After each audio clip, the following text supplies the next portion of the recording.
हाय दोस्तों, ये मेरी क्लास सेकेंड है कैलेंडर की। आप लोग सब्सक्राइब करवा नहीं रहे यार, कुछ समझ में नहीं आ रहा है। थोड़ा सा जो है सब्सक्राइब करो तो हमारा मनोबल थोड़ा बढ़ता जाएगा।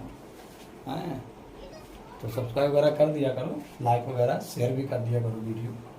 चलिए अच्छा, हम आगे देखते हैं। पहला क्वेश्चन हमारा ये है कि 25 जनवरी 1848 को कौन सा दिन था। अच्छा, एक चीज़ और बता दें कि आपको कैलेंडर का कोई भी टाइप छूटेगा नहीं। हर क्लास में मैं आपको जो है पूरी टाइप्स पढ़ाऊंगा। 3-4 क्लासेज 5 जो लूँगा, छोटी छोटी क्लासें होंगी, आप आसानी से देख पाएंगे। और थोड़ा थोड़ा देखिए, लेकिन भरपूर आपको कंटेंट मिलेगा। कोई भी टाइप्स आपको छूटे ना, इससे बाहर नहीं आएगा, गारंटी मिलेगी। अच्छा देखिए, आगे लिखा है 25 जनवरी 1848 को कौन सा दिन होगा। पहला यहाँ पे हम इसको सॉल्व करेंगे। लिखा हुआ है 25 जनवरी 1848 को। देखिए, हमने इसको देखा, ये कंटेंट 1848। अब 48 को हमने देखा कि ये 4 से पूर्णतः विभाजित हो जाता है। इसका मतलब ये कौन सा यह है, ये ना साधारण नहीं है, ये लीप वर्ष है। कौन सा वर्ष है, ये लीप वर्ष है। अब लीप वर्ष में हमने क्या बताया था, आपको कोड याद कराया था 144, 025, 036 और 146। ये मैंने मंथ कोड बताया था।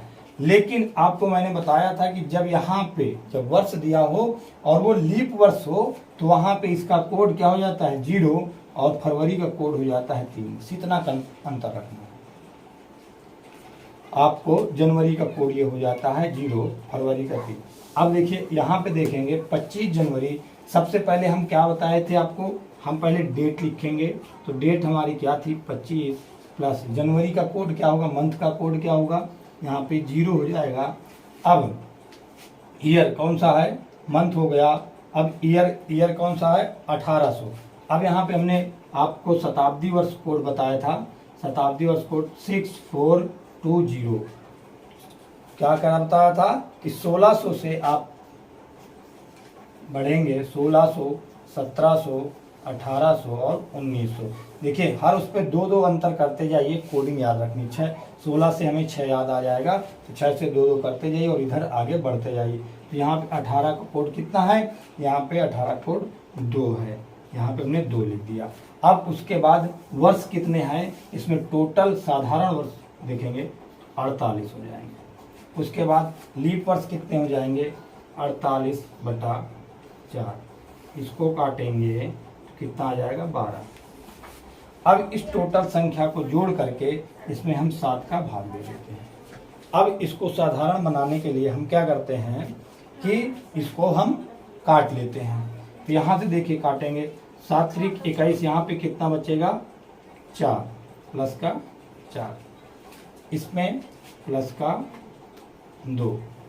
इसको काटेंगे 7-7-49, मतलब -1। कितना हो जाएगा, -1। या हम इसको इस तरीके भी लिख सकते हैं, 7×6 42 और 6 48। इसके बाद 7 1 7, 7 5 12, यहाँ 5 बचा। अब टोटल संख्या हम जोड़ देंगे, कितनी हो गई, ये हमें आसान हो जाता है। पहले 4 है, फिर 2 है, फिर 6 है, फिर 5 है बाई 7। अब इसको आसानी से हम ऐड कर लेंगे।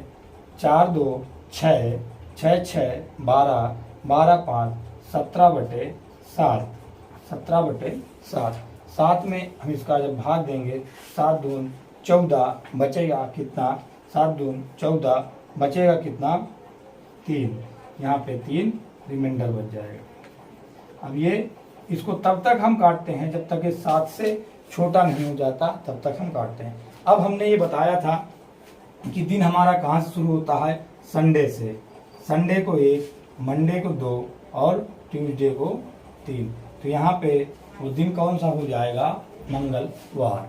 अर्थात यहाँ पे क्या होगा, मंगलवार। क्या होगा भैया, मंगलवार। आपको बात समझ में आ गई। हमने आपको जो कोड बताया था बस उसी कोड को याद रखना है। उसी कोड से ये ऐसे सवाल पूरे आ जाएंगे आपको आसानी से। अगला लिखा, साधारण वर्ष में किन किन महीनों कि साधारण वर्ष में किन 3 महीनों या 2 महीनों का प्रथम दिन समान होता है। देखिए 3 महीने ऐसे या 2 महीने ऐसे हैं जिनका प्रथम दिन समान होता है। हमने आपको बताया था मित्रों कि उस कोड को जरूर याद रखिएगा। कोड से ही जो है आपको कंफर्म हो पाएगा कि आपका कौन सा दिन समान होता है। देखिए साधारण वर्ष में ये पहला हो जाएगा 144/025/036, उसके बाद 146, 144/025/036, 146। अब देखेंगे जिन 2 वर्षों के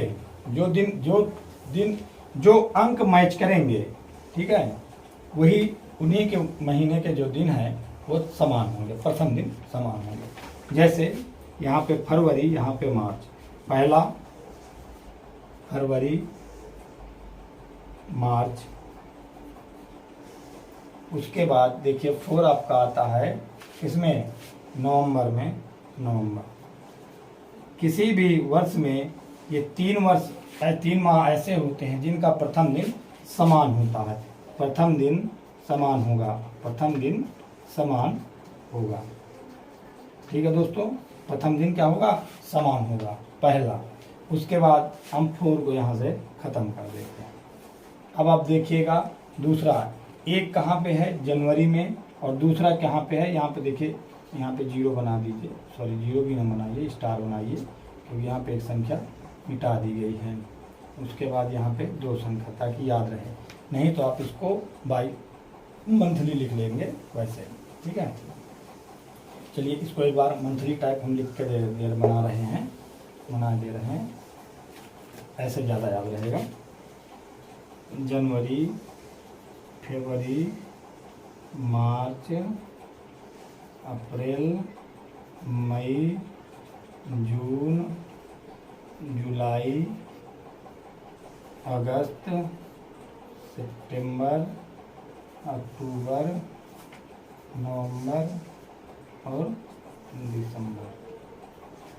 देखिए 144, 025, 036, 146। पहला हमने देखा फरवरी, मार्च, नवंबर।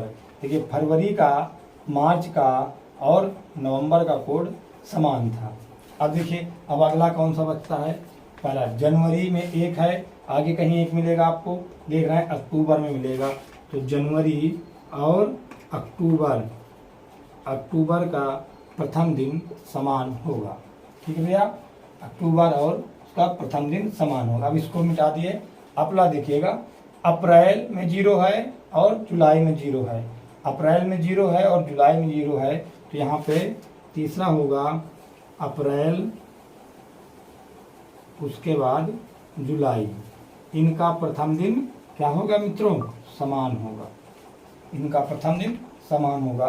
तो यहाँ पे अब अप्रैल और जुलाई को हटा दिए। अब देखते हैं 2 किसी में आता है। देखिए 2 कहीं नहीं आता, अर्थात मई एक ऐसा माह होगा, मई ऐसा माह होगा जिसपे जो है इसका दिन, प्रथम दिन किसी भी दिन से मैच नहीं करेगा। उसके बाद जुलाई में देखिए, जून में 5 है, 5 आपका कहीं नहीं आता, अर्थात जून भी इसी कैटेगरी में है। उसके बाद अगस्त आता है, 3 आता है, देखिए 3 भी कहीं मैच नहीं करता, अर्थात अगस्त में भी हुई। तो 3 माह ऐसे हैं, मई, जून और अगस्त, ये ऐसे माह हैं, इनके जो है प्रथम दिन समान नहीं होते हैं। अगला देखिए, अब बचता है सितंबर और दिसंबर। तो सितंबर और दिसंबर के प्रथम दिन क्या होंगे मित्रों, सितंबर और दिसंबर के प्रथम दिन क्या होंगे, प्रथम दिन समान होंगे। कहने का मतलब आपको कोड ही याद रखना है, 144, 025, 036, 146। इसी कोड से ही आपका ये भी क्वेश्चन निकल आएगा। ठीक है मित्रों, अब आगे देखते हैं। ये होगा क्वेश्चन नंबर 2। पहला क्वेश्चन हमने आपको बता दिया, दूसरा आपको बता दिया। अब तीसरा देखिए, बहुत सरल होता है, लेकिन इसकी जो है लैंग्वेज बड़ी होती है, इसलिए कन्फ्यूजन हो जाता है। श्याम को याद है कि उसके भाई मनीष का जन्म 15 अगस्त से पहले किंतु 3 अगस्त के बाद हुआ था। उसका जन्म, मनीष का जन्म कब हुआ था ये श्याम को याद है, कब, 3 अगस्त और 17 अगस्त के बीच में हुआ था, के बीच हुआ था। ये सिर्फ लैंग्वेज में बड़ा होता है, ऐसा सवाल बहुत आसान होता है। उसके बाद आगे लिखा हुआ है, के बाद हुआ है किंतु श्याम के दोस्त रमेश को क्या याद है कि मनीष का जो जन्म है 5 अगस्त से पहले किंतु 1 अगस्त के बाद हुआ है। तो 1 अगस्त से के बाद हुआ है, के बाद, और 5 अगस्त के पहले, देखिए 1 के बाद हुआ है, अर्थात इसका या तो 2 को हुआ है, या तो 3 को हुआ है, या तो 4 को, इस डेट को जन्म हुआ है। अब इधर 3 अगस्त को हुआ है, अर्थात इसका 3 के बाद 4 अगस्त को होगा, या तो 5 को, 6 को, 7 को, 8 ऐसे करके 16 तक इसके बीच में होगा। अब ऐसे प्रश्न का आंसर ढूंढने के लिए हमें सिर्फ ये देखना होता है कि इसमें और इसमें कौन सी एक ऐसी संख्या है जो समान है। जब दोनों में 1 होती है वही संख्या जिस जन्म तिथि होती है। तो यहाँ पे देखेंगे ये 4 एक ऐसी संख्या है जो यहाँ पे भी है और यहाँ पे भी है, अर्थात मनीष का जो जन्म होगा, मनीष का जो जन्म वो होगा 4 अगस्त को। कब होगा मित्रों? 4 अगस्त को। ये क्वेश्चन बहुत आसान होता है लेकिन बहुत लेंथी होता है, इसलिए थोड़ा सा कंफ्यूजन क्रिएट हो जाता है। इसको सॉल्व करने के लिए यही एक तरीका है आसानी से, और छोटा, इससे छोटा कुछ भी नहीं हो सकता, आप ये मान के चलिए। देखिए ये सवाल आता है पेपर में और ये बहुत कंफ्यूजन क्रिएट करता है और बहुत इंपॉर्टेंट सवाल है। यदि आगामी परसों को रविवार है तो आगामी कल के गत परसों कौन सा दिन होगा? ऐसे सवाल को सॉल्व करने के लिए आपको दोस्तों कुछ नहीं करना है। हमेशा ऐसे सवाल जब आते हैं तो हम आज के बारे में सोचते हैं। यहाँ पे हम आज के बारे में सोचेंगे। यहाँ पे आज है, उसने कहा आगामी परसों को रविवार है, तो हम यहाँ पे आज हैं, आज वर्तमान में है, कल यहाँ आएगा और परसों वहाँ आएगा। इसका मतलब आगामी परसों को क्या हो जाएगा, यहाँ आ जाए, ये कल हो जाएगा और ये परसों हो जाएगा, और परसों को क्या है दोस्तों? रविवार है, मतलब संडे है। ठीक है, यहाँ पे संडे है। तो आगामी कल के गत परसों कौन सा दिन होगा? तो आगामी कल कौन सा होगा? ये आगामी कल हो जाएगा। इसके गत मतलब गत का याद रखिए, गत मतलब पिछले दिन जो बीत गए उसकी बात कर रहा है, पीछे के दिन। तो आगामी कल, तब इसको हम आज मान लें। अगर हम यहाँ पहुँचे, आगामी कल में पहुँचे, हम यहाँ आज मान लिए। अब यहाँ से में 3 पीछे आना है, तो ये कल हो जाएगा इसके पीछे, अर्थात यहाँ पे परसों हो जाएगा, यहाँ पे परसों हो जाएगा। इसको आज को खत्म करें। कौन सा दिन होगा ये निकालने के लिए, अगर यहाँ पे संडे था तो इसके एक दिन पहले क्या होगा मित्रों? यहाँ पे सैटरडे होगा। उसके बाद सैटरडे के एक दिन पहले क्या होगा? फ्राइडे होगा। फ्राइडे के एक दिन पहले क्या होगा? थर्सडे होगा। यहाँ पे क्या होगा? बृहस्पतिवार होगा,